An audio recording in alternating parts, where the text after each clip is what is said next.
Olá pessoal, vamos continuar a parte 9 do livro da Mabel Collins, Luz no Caminho.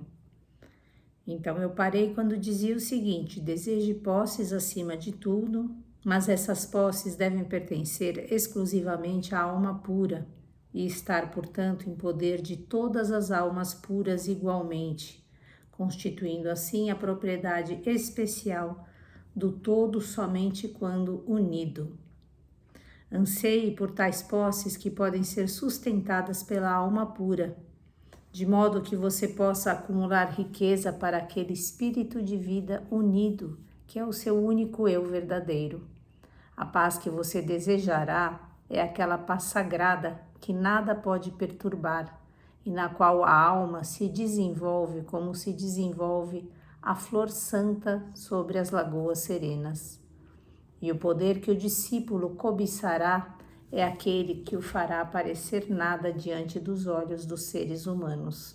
Lindíssimo isso, né? Vou comentar só um pouquinho sobre isso para não ficar muito extenso então, né? Estamos aqui falando sobre o desejo das posses que devem pertencer à alma, ou seja, posses que nada nem ninguém vai poder tirar de nós, ou seja, poderes atemporais, imortais. E, portanto, como são imortais, eles são aqueles que são puros, que são ligados à nossa essência. E se ligados à nossa essência, estão ligados à unidade da qual fazemos parte, porque a nossa essência é una com a unidade. Então, a única coisa que de fato podemos acumular é essa riqueza nesse espírito que só existe na unidade. Por isso aqui que ele diz, né, sustentada pela alma pura, de modo que você possa acumular riqueza para aquele espírito de vida unido, que é o seu único eu verdadeiro. E aí ele lembra da paz, essa paz desejada e sagrada, que nada pode perturbar, que é aquela paz que existe quando a gente consegue adentrar no nosso silêncio, naquele local onde a nossa mente purificada, vamos dizer, nossa mente superior, ela desenvolve toda a sua potência e capacidade, assim como as nossas emoções, como o nosso corpo físico, todos os nossos corpos, para serenar, né, e poder comandar esse espírito que reside em nós, de uma maneira que fiquemos como essa flor santa sobre a lagoa serena, né? E aí, quando atingimos isso, estamos falando aí já de um discípulo que ela está falando aqui, que é um discípulo que adentrou o caminho, então, nesse momento, né? E começa a cobiçar tudo aquilo que vai fazer com que ele pareça nada diante do ser humano, porque ele está completamente uno em unidade, né? E humildade. Aí continuando, busque o caminho. Busque o caminho por meio do recolhimento interior. Busque o caminho avançando ousadamente para o exterior. Não o busque por alguma estrada única. Para cada temperamento existe uma estrada que parece a mais desejável. Mas o caminho não é encontrado tão só pela devoção, tão só pela contemplação religiosa, pelo progresso ardente, pelo labor do autossacrifício, pela observação atenta da vida. Isoladamente, nada disso é capaz de levar o discípulo mais do que um degrau avante. Todos os degraus são necessários para constituir a escada. Os vícios dos seres humanos tornam-se degraus da escada um, à medida que são superados. As virtudes dos seres humanos são realmente degraus necessários, de modo algum devem ser dispensadas. Vou ler só mais um pouco para acabar. Todavia, ainda que sejam geradoras de uma atmosfera favorável e de um futuro feliz, são inúteis se permanecerem sozinhas. A natureza integral do ser humano precisa ser empregada sabiamente por aquele que deseja ingressar no caminho.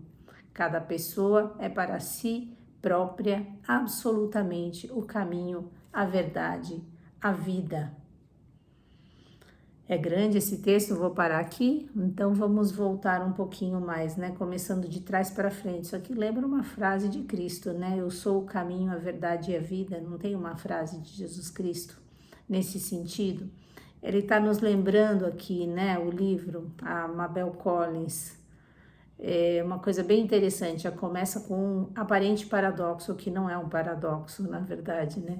Busque o caminho se faz ao caminhar. A gente sempre diz isso, né? Eu digo isso, todos os mestres dizem isso, porque conforme você vai expandindo a consciência, ela vai se expandindo, é simples assim, né? Você vai buscando expansão da consciência e ela vai se expandindo. Então, essa luz no caminho, essa sabedoria, conforme você caminha, ela vai se ampliando.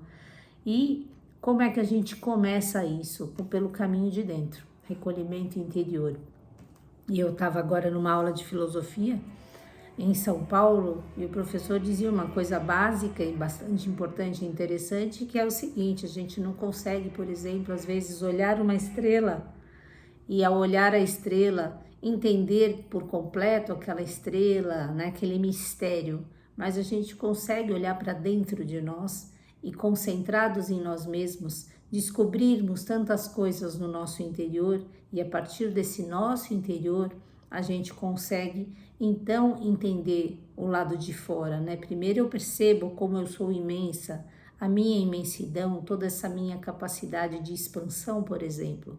E aí eu consigo, através de uma analogia, depois de tanto me olhar, fazer esse caminho avançando ousadamente para o exterior. Como ele diz aqui, para quê? Para entender mais o exterior, extrair do exterior leis da natureza que eu também vou descobrir também em mim. É um caminho duplo, eu olho para mim, me entendo mais, me entendendo, eu consigo olhar para fora e entender o outro, entender a natureza, e também olhando a natureza eu vou descobrindo leis que existem dentro de mim, né? Existem espaços dentro de mim, existem espaços na natureza, existem gases dentro de mim, existem gases fora de mim, existe água no meu corpo, existe água fora. O meu corpo é um reflexo, vamos dizer assim, também de uma natureza que eu encontro fora. E aí ele continua: não busque por uma estrada única, eu sempre falo ele, né, o livro, né? Mas cada temperamento existe uma estrada que parece a mais desejável, ou seja, né? Aqui também, na nossa própria vida, às vezes é um único caminho, mas a gente às vezes vai entrando por diferentes estradas e não necessariamente essas estradas constituem o caminho reto. Então, cuidado com isso. Isso é uma coisa importante, né? Porque eu posso fazer 1000 atalhos, estou no caminho, mas um caminho mais difícil, ou eu busco esse caminho reto. E esse caminho reto para mim é uma coisa, para outro pode ser de outra forma, mas também tem que ser um caminho reto de busca de ética, de moral, de sabedoria, de compartilhamento de coisas, né? Mas às vezes eu vou escolher por um lugar e a pessoa vai escolher por outro, né? Eu vou escolher pela filosofia, outra pessoa vai escolher de outra forma. Mas o que ele diz aqui e chama atenção o livro novamente, que não é só pela devoção e pela contemplação, isso já tinha sido dito antes em outros livros, né? Mas um progresso ardente, né? É o trabalho, esse autossacrifício, observação da vida, é um pouco de contemplação, é um pouco de tudo, né? E ele lembra, né, o livro novamente, que existem as virtudes que sim são importantes ser conquistadas e existem os vícios que precisam ser entendidos e integrados. Não é só de virtude que a gente faz o caminho, é desse entendimento dos desafios dentro de nós, desses inimigos, né? E na medida que a gente vai dominando esses vícios, a gente vai subindo, vamos dizer assim, mais degraus nessa escada, né, de sabedoria. E ele lembra bem isso, então, né? Não é só você achar a luz, né? Você tem que integrar também essa sombra. Não adianta você achar que é uma única coisa, que através desse caminho, né, só da virtude, você vai esquecer todos os vícios que você teve ou que ainda você tem, né? Não, é o todo, né? É a própria vida que vai sendo a escola, né? Eu vou observando, vou travando essa guerra dentro de mim, sabendo, né, que o meu eu superior sempre vencerá, porque ele é imortal, ainda que ele não esteja vencendo agora, mas ele sempre vencerá, né? Essa é um pouco da batalha, da guerra do Bhagavad Gita, né? A conversa de Krishna com Arjuna, eles conversam exatamente sobre isso. O Krishna diz, lembra, né? Você vai vencer de qualquer maneira, mas você